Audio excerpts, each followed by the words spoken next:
সাকিব আল হাসান আমার বাসায় এসেছিল একদিন, তাকে অনেক কথাবার্তা বললাম। এক ফাঁকে তাকে একটা উপদেশ দিয়েছি যেটি সে গ্রহণ না করে বিপদে পড়েছে। তাকে আমি বলেছি, যা করো না করো আওয়ামী লীগ কোনোদিন করবে না। জাতীয় ক্রীড়া পরিষদ মিলনায়তনে শনিবার বাংলাদেশ জেলা ও বিভাগীয় ক্রীড়া সংগঠক অ্যাসোসিয়েশনের আত্মপ্রকাশ অনুষ্ঠানে অতিথি হিসেবে উপস্থিত ছিলেন জাতীয় দলের সাবেক অধিনায়ক তামিম ইকবাল। একজন ক্রিকেটার হিসেবে বিসিবির নির্বাচন থেকে শুরু করে মূলত ক্রিকেট নিয়েই কথা বলেছেন তামিম।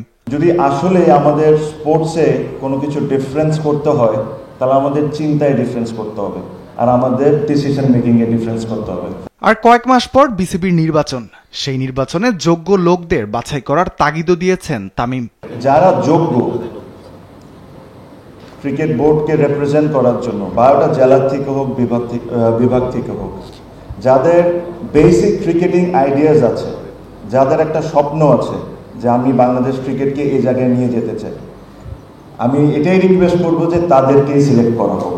অনুষ্ঠানে প্রধান অতিথি হিসেবে উপস্থিত ছিলেন জাতীয় দলের সাবেক ফুটবলার ও বিএনপির স্থায়ী কমিটির সদস্য অবসরপ্রাপ্ত মেজর হাফিজউদ্দিন আহমেদ। বলেন, ক্রিকেটার সাকিব আল হাসানকে তিনি আওয়ামী লীগে যোগ দিতে নিষেধ করেছিলেন। সাকিব আল হাসান আমার বাসায় এসেছিল একদিন, তাকে অনেক কথাবার্তা বললাম। এক ফাঁকে তাকে একটা উপদেশ দিয়েছি যেটি সে গ্রহণ না করে বিপদে পড়েছে। তাকে আমি বলেছি, যা করো না করো আওয়ামী লীগ কোনোদিন করবে না। তো সে এটা শুনে একটু বিমর্ষ হলো। তার ধারণা আওয়ামী লীগে গেলে মন্ত্রী হবে, এটা হবে, ওটা হবে, এমপি তো হবেই।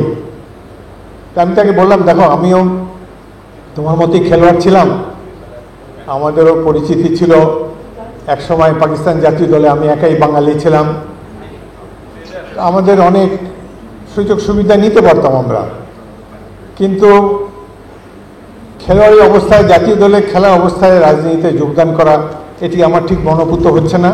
তুমি এক নম্বর রাজনীতিতে এখন যেও না, আর গেলে এই দলটি আর বেশি দিন তার আয়ু নাই। সে চুপচাপ করে তারপর খানিকক্ষণ পরে চলে গেল। যদি সে আমার কথা শুনতো এবং এইভাবে রাজনীতিতে না যেত, এই ধরনের আমি দামি ইলেকশনের মধ্যে না যেত, আজকে সে অনেক সম্মানের সাথে ঢাকার রাজপথে বিচরণ করতে পারত। এছাড়াও অনুষ্ঠানে ছিলেন জাতীয় ফুটবল দলের সাবেক অধিনায়ক আমিনুল ইসলাম সহ আরও অনেকে। রাফিউল ইসলাম রাতুল, স্পোর্টস ডেস্ক, দেশ টিভি।